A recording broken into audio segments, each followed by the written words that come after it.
Recording on. Okay, we're back in the public session after closed session. No decisions were made in closed session.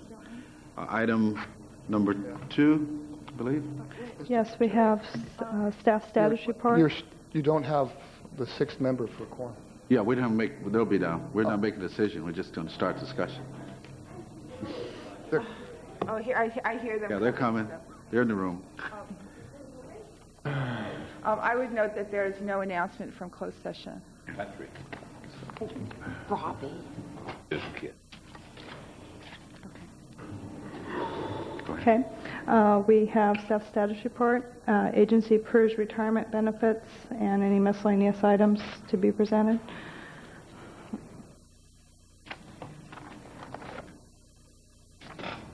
This is the 4th time this item has come before you. This was to make adjustments to the agency's employment contract with PERS. The first time was conceptual, the second time was to get authorization from PERS, and then PERS requires 2 approvals from you so many days apart, and this is the last. There have been no change to the process. There's been no change to the numbers of the costs associated with it. I recommend your approval based on your prior actions. I'll move. Second. All in favor? Aye. Okay, that's fine.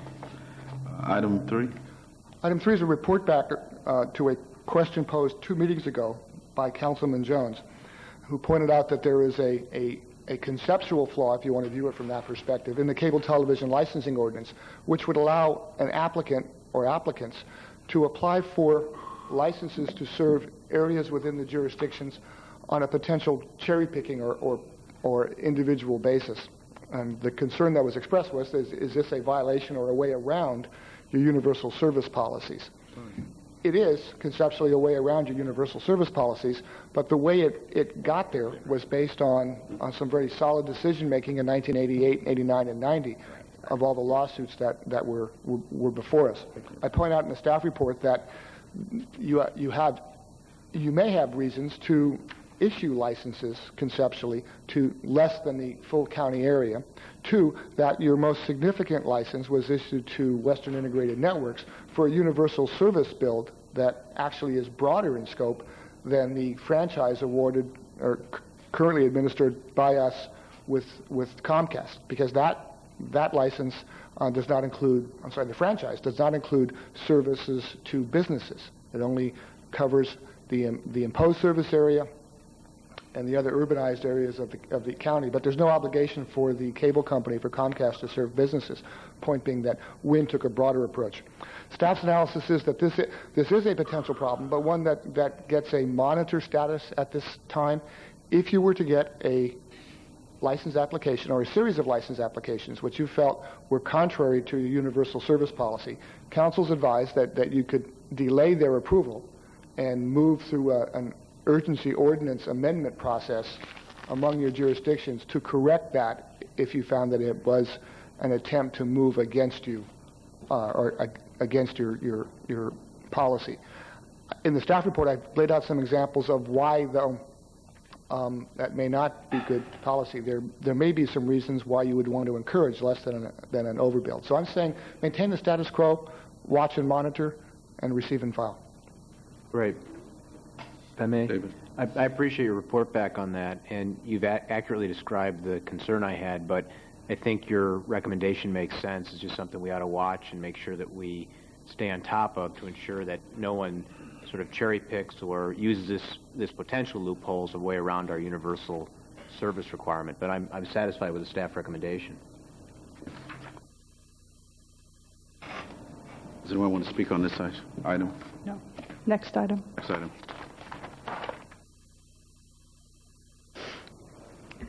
And our next item is grantee status reports. Item 4. Okay. Item 4, we have Ron Cooper, Access Sacramento.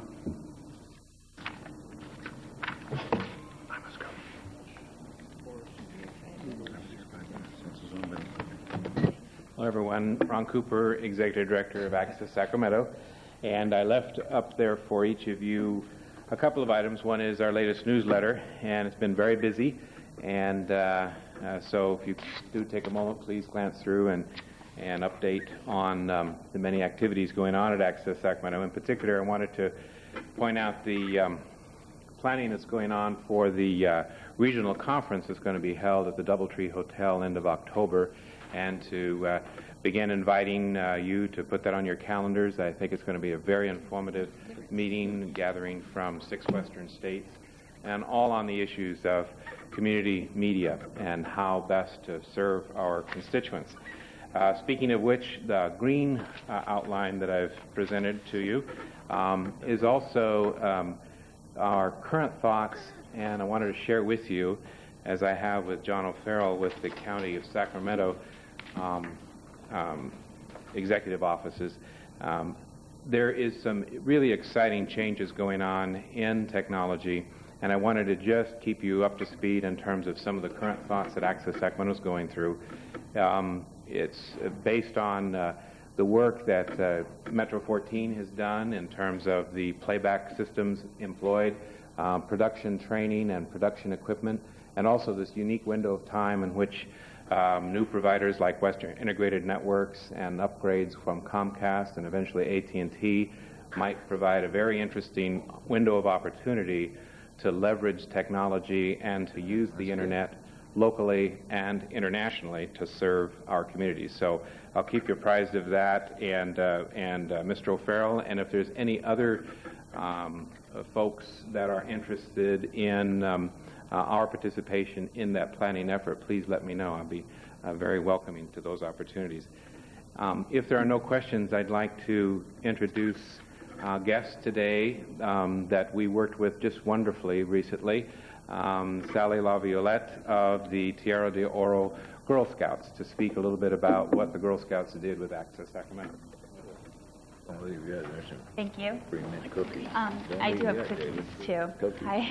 I included a copy of our calendar of events, and I tabbed the events that we've done with Access Sacramento this year for your information, and a little summary of some of the evaluations from our big event, Girl Scout TV. My name is Sally LaViolette with the Girl Scouts of Tierra del Oro, which serves over 23,000 girls in Sacramento County and 13 other counties.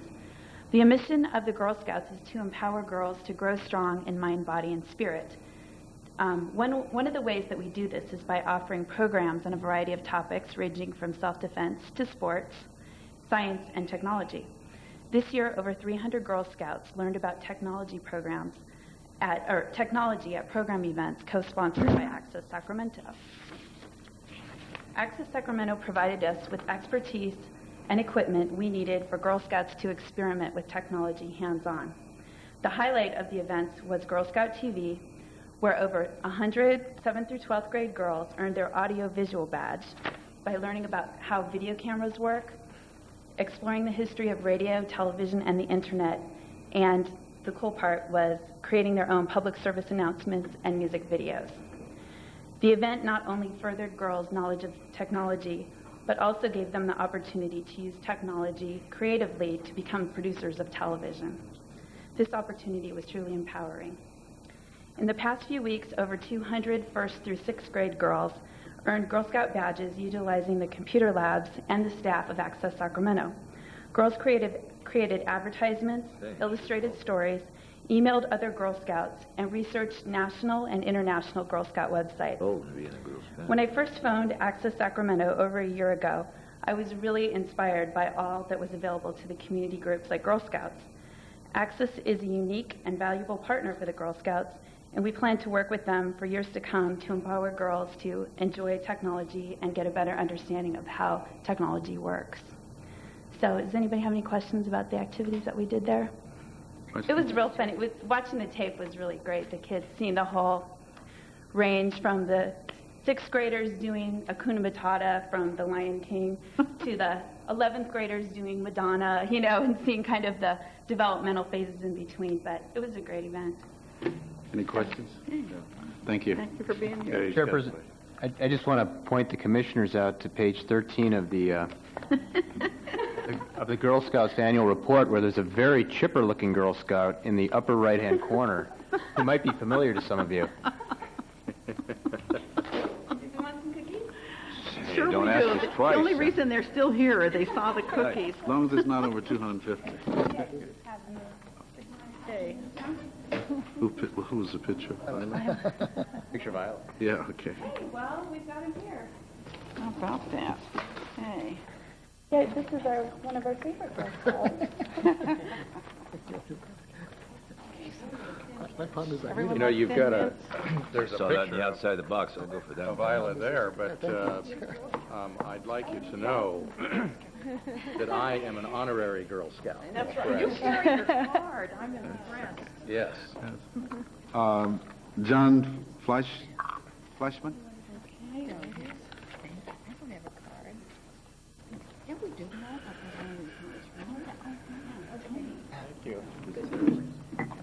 Who's here, Roger? Get one, James. Don. Good afternoon, Commission members. The screen is going to magically come down here in just a moment. And I feel so bad, I can't offer you cookies. You're at a My disadvantage. goodness, what a tough We'll act eat to them while you're follow. talking. For that you only, thanks. for that you only There you get, go, entertainment. Perfect. that you only fit. get 2 minutes. Perfect fit. Pleasure to be here today. I'm John Fleischman. I'm with the Sacramento County Office of Education. And I'm a member of the Sacramento Educational Cable Consortium.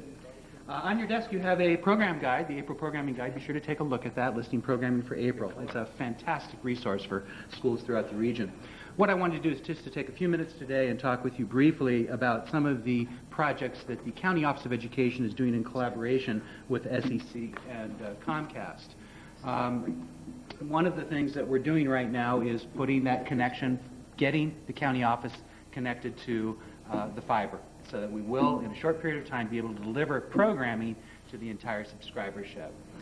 Three major phases, if you will. The first phase is to increase the amount of programs, the number of programs, and we will be doing that by summer of 2000. We'll be using the 2 satellite dishes at the county office and then forwarding those programs out to the subscribership. Second major phase will be field production. And you guys don't have a monitor on your desk, do you? Yes, You right do. here. Okay, perfect. We have a just tremendous like to need. kink You want to see the big picture.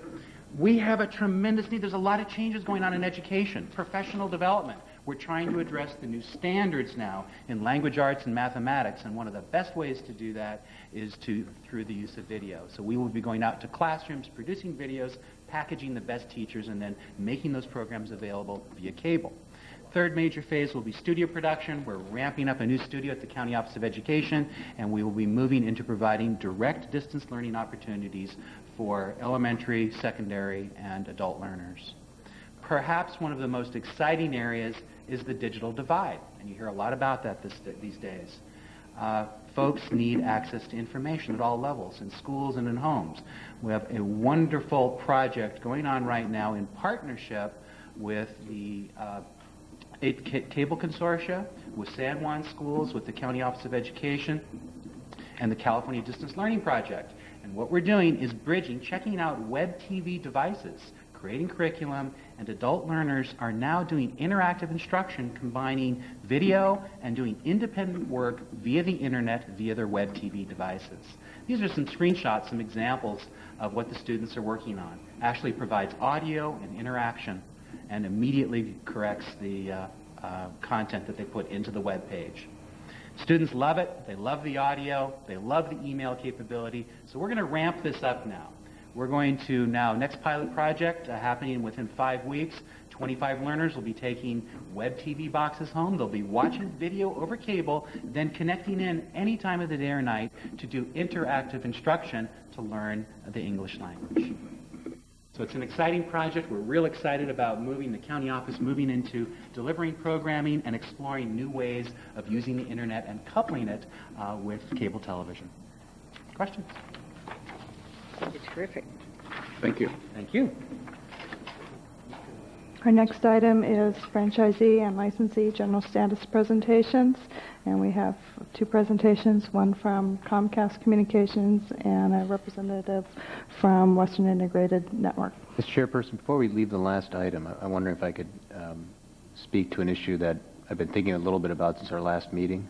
I think it's related to the last item. Go ahead. You know, at our last commission meeting, we had a rather lengthy and somewhat contentious debate about the issue of what funding levels to announce is available for the grantees. And after that meeting, I had a chance to talk to Ron Cooper and Liz Rhodes a little bit. And one thing that sort of troubled me as a decision maker up here in this context is the lack of any sort of common evaluative criteria that we could use to assess performance and to make these sorts of decisions about how much to grant either individually or collectively to the grantees. And I guess what I'd like to propose that we take up at our next meeting is some sort of a staff recommendation on how we might sit down with the grantees and design a mechanism for us to evaluate performance. And that might involve retaining a consultant who sort of works in this particular area, but do so in a collaborative way with the grantees. And the end goal would be to try to come up with something that our staff could use then on an annual basis as we go through our budget in this regard, to assist us in this sort of decision making, as opposed to us sort of sitting up here and trying to kind of, in my view at least, do it without any real solid sort of evaluative footing. So that's a suggestion I'd like to throw out, and if there's interest amongst my fellow commission members, maybe we could have that agendized for the next meeting. That is some recommendation for staff on how we might go about setting that up. So the process issue. It really, yeah, what we'd be agendizing is staff recommendations on what sort of process to establish to get us to this end point. I think it's a good idea. Yeah, me too. Okay. That's a good idea. Staff will direct to do so. Item 5. Yes, we have One more. Kevin Jones from Comcast as a speaker. Hi. Good afternoon. Good Yes, afternoon. Kevin Jones from Comcast. I've appeared before this group a number of times in the past 9 years or so, I guess. Most recently at the last meeting when I reintroduced the team that was going to be handling the system on an interim basis pending the announcement of a new general manager. I don't know if Rich had an opportunity to mention anything to anyone, but Comcast has just appointed me as the general manager. Congratulations. That's Thank great. you. I appreciate that. Basically, I just want to let you know that we continue to work and strive towards being the best communications provider in the Sacramento area, and I know the team and I plan to continue the fine work that Ruth Blank began when she was the general manager in this system, and with our 500-plus dedicated employees that we have and the expertise of the management group at Comcast in Sacramento, we will definitely strive to be the best cable system that you have in this area. I just want to say I look forward to working with you in the future, and if you have any questions, I'd be happy to take them. Okay, thank you. Well, congratulations again. Thank you very much. Congratulations, Kevin. I guess the key to success has been the one that announced the new staff members, right? All right. Next is Barry Egan. Hi. Hi, I'm Barry Egan, Project Director for Western Integrated Networks here in Sacramento. I just wanted to come today and introduce myself and also give you an update on the progress we're making with building our network. At the beginning of March, we started the mapping project of Sacramento City and the county area, which consists of about 4,000 miles of plant. To date, we've completed about 400 miles of mapping. We've engineered approximately 3,000 poles out of 98,000 we believe we're going to be attaching to in the county area and the city. We're working with Pacific Bell and SMUD on the application and make-ready engineering process, and to date both those companies have been working really closely with us on this. In fact, Pac Bell is putting together a project management team to handle our project directly. We are anticipating submitting 1,500 poles per week to Pac Bell for this process to get us attached to them. We've established a project management office here in Sacramento, and that's where I'm at, and I'm starting to build a staff of people there. We'll be later adding operations center, but that'll be handled by the general manager for this area. We're going to keep separate for the project management phase of this. We've also been, we're also part of the Joint Trench Committee now at SMUD, and we'll be receiving intent, so we get our plant in the ground on these new subdivisions as the developers build in. We don't particularly want to come back later and start cutting streets in the new developments, so that's also an important part of this. And along those lines, what we're doing is we're working with the city and the county, public works departments on the permitting process for doing the underground. And there's been a lot of questions about this new technique, the directional boring. We're going to meet next week in one of subdivision here in Sacramento. We're going to demonstrate the bore technique to both of those groups, public works and the engineering departments at the county and the city, so we can start to develop specifications for a permitting process on the directional bore technique. So we're all looking forward to that. We'll have a group of our people there along with the staff of the city and the county on that. And then from that, based on what we see and what we encounter in that construction technique, we'll start to develop the specifications. The city and the county, I believe, already have specifications for trenching, but not for directional bore. So that's going to be one of the big processes we want to get through, because very shortly we do want to start the underground construction process of our system. We have a design supervisor now that works with me that's coordinating the stuff with developers in the county from Folsom, Elk Grove, and up in the Natomas Park area. So when they open up trenches, we'll get in there in that process. And that's about it today. It's only been a month, so we're moving ahead. I have one question. Mm-hmm. Has that demonstration been set as far as time and place and everything yet? Yeah, tentatively it's going to be Thursday of next week. The place, we haven't quite ironed out exactly where it will be, but we should know within the next couple days.